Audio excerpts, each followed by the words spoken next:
Hello! Welcome to Lunchtime Nuggets.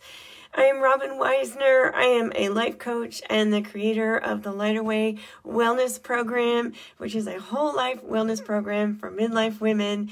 And I'm a minute early because I am so excited to talk about movement today. So, thank you so much for coming to join me. If you are joining me live, give me a thumbs up or some hearts and let me know where you're watching from.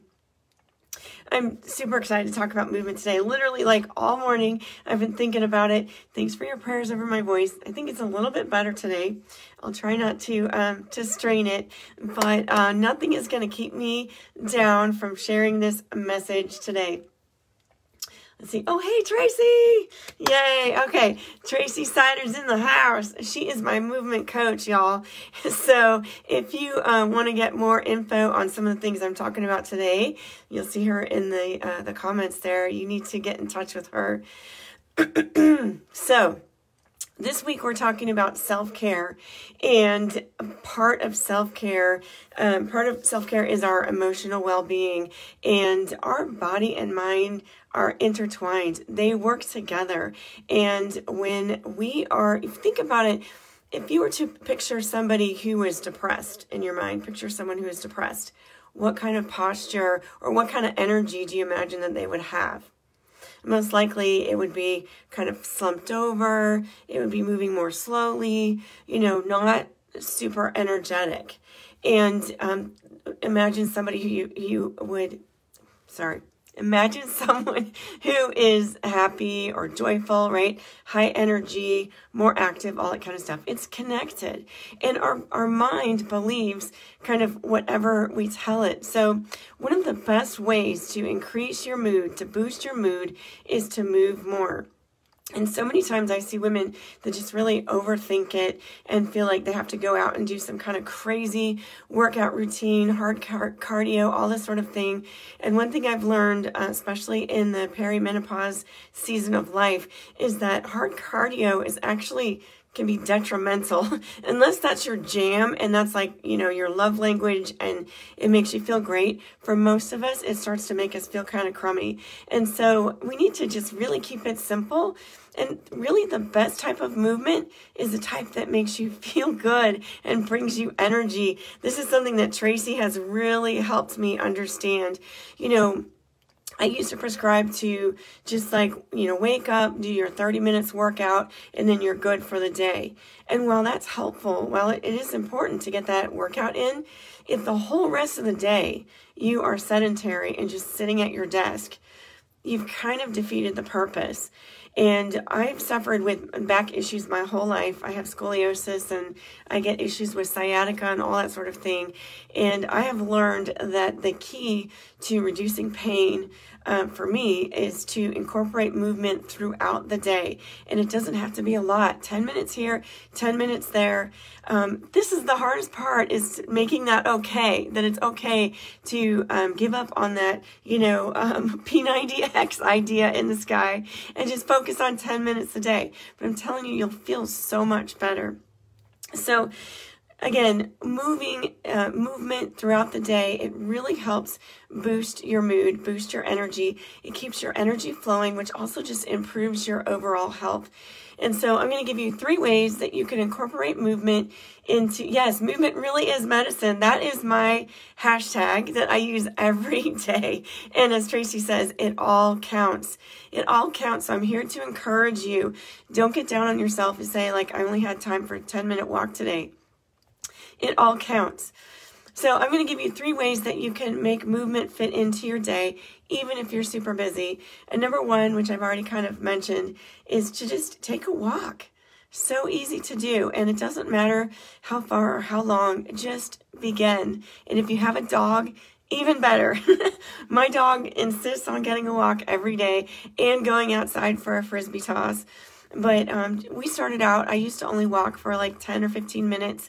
And during this quarantine, we're fortunate that we're able to walk outdoors freely here in the state of Virginia. But we've increased it to 2 miles a day. pretty much no matter what, and that's just a given now. And so just get your walk in, and the best time to do it is early in the morning, like right after sunrise, like around 8 or 9 a.m. There's science that shows that when we get out into the direct sunlight and have that early morning light in our eyeballs, it really helps our energy and just works with our natural circadian rhythm. It's just going to help with your hormones and your energy for the rest of the day. So just start walking. During your day, if you're working in an office, just practice, like set a 5-minute alarm. You know, if you have a smartwatch or even a smartphone, just, you know, at 55 minutes of the hour, just get up and take a walk. Walk around the cubicle, walk around outside. I mean, you're entitled to have like a 5-minute break. Get your eyes away from the screen, take some deep breaths, and move. Oh, yeah, I would not go out walking if there was wild coyotes. We have fox sometimes in our neighborhood, but they're usually pretty shy.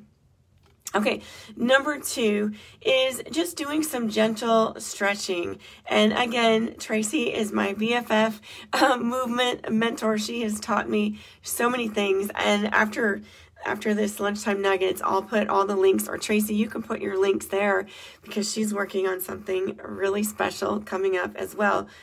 She has a group for perimenopause, and she has lots of guest experts on there, and we talk about movement all the time. So check it out. But gentle stretching throughout the day. So most of us, we have adapted this posture of being hunched over our phone, hunched over our desk, hunched over our computer. And what it does is it compresses the front side of our body, gets all compressed. We reduce our lung capacity. We're not breathing with our ribs, right, Tracy? We are not using our core. And so just remembering during the day, when you get up and you have your little 5-minute walk, just do some stretching out that chest. You know, there's exercises you can do to rotate your shoulder blade, and I can get you more information on that. But really taking some time to do some gentle stretching on your neck, you know, whatever it is, get that circulation going. Again, these are tips just for we're all busy, right? And anyone can take the time. That's the thing, is it's so simple, it's easy to forget. There's one thing that Tracy taught me, and that's about doing squats, which is a really easy way where you hold on to a door, right? On either side of the door, you're holding on each of the handles, not like one side. Hold on to either side of the door, and you do a squat. And you can just hold it for like however long, 10 seconds, 20 seconds, 30 seconds. And I've learned to make that a habit that I stack. So whenever I use the bathroom, after I wash my hands, and at home, I wouldn't do this out in public, but just do a little squat. You know, it all counts. So do those little stretches during the day. And then number 3 is changing your position during the day. Oh my gosh, I used to kill myself sitting at the desk all day. I mean, have you ever felt like that, where you're just there for hours and you're like, my back is killing me, but I can't stop doing this. And your back just gets worse and worse. And then like when I would stand up, it was like I was stuck in that position, like literally in this 90-degree position. And you know, your hip flexors get so tight. So many of our back issues come from the front of us being tight, our hip flexors being tight. So you want to alternate your position when you're working. So maybe you'll do a little sitting. I actually don't sit at all anymore because it just doesn't work for me. So I go between standing and sitting on the floor on a yoga bolster, and I'm going to show you some props. When it comes to working standing, you don't have to get an expensive hydraulic desk or anything like that. Let's see if I can show this to you. I have this. It's just a little, it's kind of like a tray that you could put over your lap in bed. It's by Nearpow. It's on Amazon. I think it was like $25 or $35. I put that on top of my desk. so that I can, so it's raised up. And then I could also, when I have to look into the camera, I can just raise it up on books. But that's one really good way to work standing up. And so alternating. Another good thing is this floor pad. I don't know if you can see. And this has, you can do calf stretches on this. You can see the profile of it. You can do calf stretches. You can roll the arch of your foot on here. You can do stretches on the front here. And that's why when you see me sometimes, when I'm live on camera, you see me shifting back and forth. It's because I'm standing and I'm shifting back and forth on this mat. It's padded. It's awesome. I can post a link for you in the comments there. I love it. It feels so, so good. Okay, then when I sit on the floor, I use a bolster. And maybe Tracy, if you have the links to these, you can post them too. But almost everything I get on Amazon. But I sit on this on the floor. There's a lot of other uses for it, but it helps so that you're not just flat on the floor. It helps open up your hips. I actually, since in this last year working with Tracy, I don't even sit on the couch anymore. Is that crazy or what? But I sit on my yoga block on the floor, or stretching on the floor when we watch TV in the evenings. You love the cat fur. Wasn't that great? Yeah, it's awesome. Okay, a couple other things. Where'd my ball go? Oh, here it is. This is the ball that I have. I haven't graduated to a smaller one, but it is by Gaiam. It is a massage ball. It's a little cushy. It's not as hard as a lacrosse ball. And you could just roll your foot on this. Oh my gosh, it feels so good. Most of the pain that we get, and this is a lot of things that I learned from Tracy, most of the pain that we're experiencing in our back, it starts from the ground up, from our feet. So we have to unlock our feet, unlock our ankles, unlock our toes. We need to spend a lot more time rolling out our feet, stretching them, getting that flexibility. This thing feels so, so good. So I think I got this at Target or something. And then another thing that I like to use also from Tracy, this is the Tracy show, is this half wedge, foam wedge. And I have two of them. I have one here in my office and I have one down in my workout room, and I use this for stretching my calf. I was amazed how much better my sciatica was and my back pain was when I just started stretching my calves. Amazing. Blew my mind, but it's true. Stretching your calves, I didn't even know my calves were tight. I didn't even know they hurt. But, and I guess for everybody it's different. You might hold tension in different parts in your body. But I know one thing for sure. If you don't get up and move during the day, you're going to have tightness in your body, and it's going to start to cause problems. That tightness pulls things out of place. It restricts your energy, and you just don't feel great. Like, don't we all just want to have great energy and flexibility and able to just move freely? That's not about doing some crazy workout program or anything drastic, right? It's just moving. It's the small things. Like Tracy says, it all counts. So anything else I should add here, Tracy? I'm so passionate about movement, especially since I am not an athletic person. I said over on Instagram this morning, I actually failed PE when I was in high school. I did. True story. I don't like to sweat.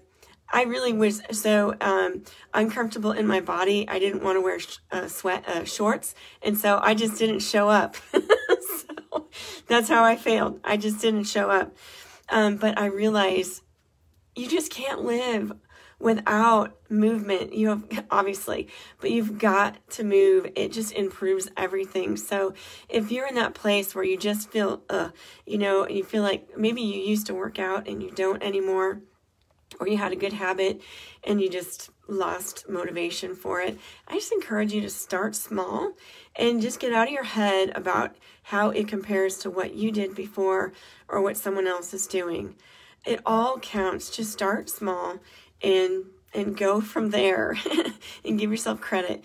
And if you want encouragement every day on my Instagram story, well, Monday through Friday, I post my movement and I hashtag movement is medicine. If you want me to tag you, I will. And there's several of us that we tag each other. It's just a fun way to like be encouraged. Like, hey, there's the church girl, right? She's out there before the sun comes up, walking her dog. There's Anya walking her dogs. A lot of the dog walkers are out there. You know, Brandy's out there getting her walk on. Most of us are walking. But you know, we've got a great tribe. We'd love to encourage and support you in that. And yes, we were made to move. It is not optional. And again, it's not about, it's not about weight loss necessarily, right? I mean, that might be a side effect. It's about just feeling good, getting your energy up, and it really does help your mind. Sometimes when we are feeling, stress and overwhelm and anxiety and depression, sometimes just moving your body will shift your energy and help with that. It's kind of like movement does what words can't express. There you go. You can quote me on that. All right. I'll quit while I'm ahead. It was so fun to talk about this today. Do you guys have any questions or anything you want to share before I sign off? I'll be back tomorrow. I can't remember what I'm talking about tomorrow, but it'll be fun. Great. All right. Well, if you enjoyed this, give me some love below, tag a friend, share it, whatever. And I will see you tomorrow. I would love to have you post below. Tell me what you did today to move, or if you're just going to get started today. You can take a 5-minute walk today, right? All right. Love you. Peace out. See you tomorrow.